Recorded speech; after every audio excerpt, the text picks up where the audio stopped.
1949, peristiwa Situjuah adalah serangan militer Belanda pada dini hari yang menewaskan 9 pejabat pemerintahan darurat Republik Indonesia, PDRI, di Kabupaten 50 Kota, Sumatera Barat. 1962 Pertempuran Laut Aru, KRI Macan Tutul pimpinan Komodor Yosap Hatsudarso tenggelam di Laut Aru. Sebagai penghargaan atas jasanya, pemerintah menaikkan pangkatnya menjadi Laksamana Muda Anumerta Yosudarso.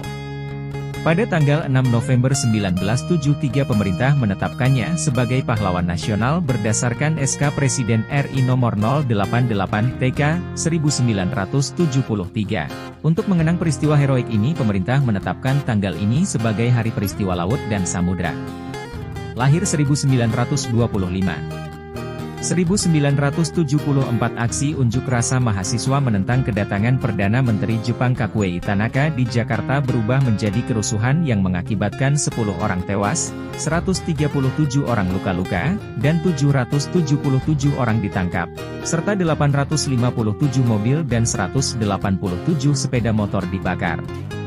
1965 kelahiran Susi Pujiastuti, pengusaha eksportir hasil perikanan dan aviasi serta perempuan pertama yang menjabat Menteri Kelautan dan Perikanan pada Kabinet Kerja 2014 hingga 2019. Tokoh kelahiran Pangandaran, Jawa Barat.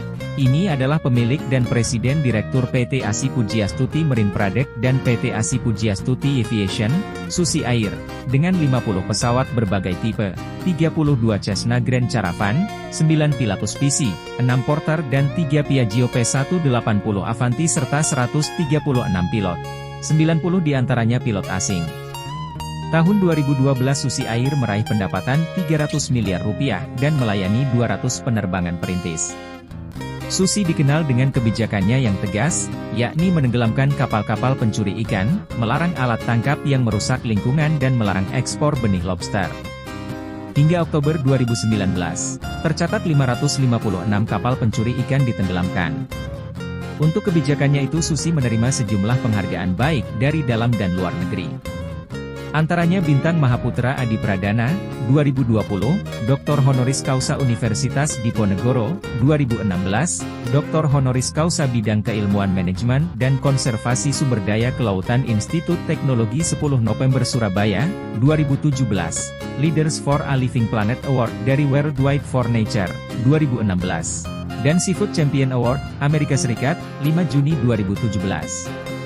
1972 kelahiran Mendia Barens, dikenal sebagai Indi Barens atau Tendi, aktris, presenter, dan penyiar radio yang lahir di Bogor, Jawa Barat. Ia mengawali debut filmnya dengan berperan sebagai ibu guru dalam Ariel Raja Langit, 2005. Sejak itu ia telah membintangi 7 film layar lebar, 1 serial web dan presenter 13 acara TV. Pada 2002, ia memenangkan penghargaan penyiar talk show radio terlama, 32 jam, lewat acara Radiotlon dari Museum Rekor Indonesia, MURI, dan pembawa acara talk show favorit Panasonic Awards 2004 lewat acara Ceriwis. Di dunia perfilman, ia dinominasikan sebagai pemeran pembantu wanita terpilih pada Festival Film Jakarta 2007 lewat perannya dalam film The Photograph. 1999 kelahiran Jeffrey Nicole, terlahir Jeffrey Nicole, aktor dan model berdarah Minang lahir di Jakarta. Namanya dikenal luas berkat perannya sebagai Nathan dalam film Dear Nathan, 2017. Jeffrey mengawali karir sebagai model iklan dan terjun ke dunia akting dengan menjadi pemeran pendukung dalam miniseri Kami Rindu Ayah, 2013. Pada 2017, Jeffrey berperan sebagai Elzan dalam film pertamanya, Pertaruhan. Sejak itu Jeffrey telah membintangi 26 film layar lebar, 5 serial web, 9 sinetron, 5 FTV, dan 7 video musik. Pada 2017, ia memenangkan penghargaan sebagai aktor pendatang baru terpilih lewat Dear Nathan, dan pemeran pembantu pria terpuji lewat Habibie Ainun 3, pada Festival Film Bandung 2020. Pada 2019, Jeffrey ditangkap polisi di kediamannya karena memiliki narkoba jenis ganja. Ia dinyatakan positif menggunakan narkoba.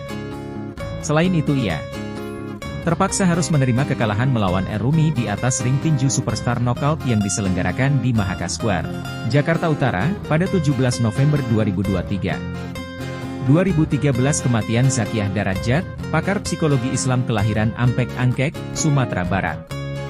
Berkarier di Kementerian Agama selama 30 tahun sejak sepulangnya menyelesaikan pendidikan doktor di Mesir 1964. Ia menghabiskan sisa umurnya sebagai pendidik dan guru besar ilmu psikologi di Universitas Islam Negeri Syarif Hidayatullah Jakarta. Sebagai Direktur Pendidikan Agama dan Direktur Pembinaan Perguruan Tinggi Agama Islam di Kementerian Agama, ia bertanggung jawab atas kebijakan dan eksistensi lembaga-lembaga pendidikan Islam. Pemikirannya di bidang pendidikan agama banyak mempengaruhi wajah sistem pendidikan di Indonesia. Ia membidani lahirnya kebijakan pembaruan madrasah dalam Surat Keputusan Bersama, SKB, 3 Menteri, Menteri Agama, Mendikbud, dan Mendagri, pada tahun 1975. Melalui SKB ini Zakiah menginginkan peningkatan penghargaan terhadap status madrasah, salah satunya dengan memberikan pengetahuan umum 70% dan pengetahuan agama 30%. Aturan yang dipakai hingga kini di sekolah-sekolah agama Indonesia ini memungkinkan lulusan madrasah berbagai jenjang diterima di sekolah maupun perguruan tinggi umum. Profesor Zakiah merupakan satu-satunya perempuan di Dewan Pertimbangan Agung, 1983-1988, dan pernah menjadi anggota MPR RI, 1992-1997. Selain itu, ia adalah perempuan pertama yang menjabat salah satu ketua Majelis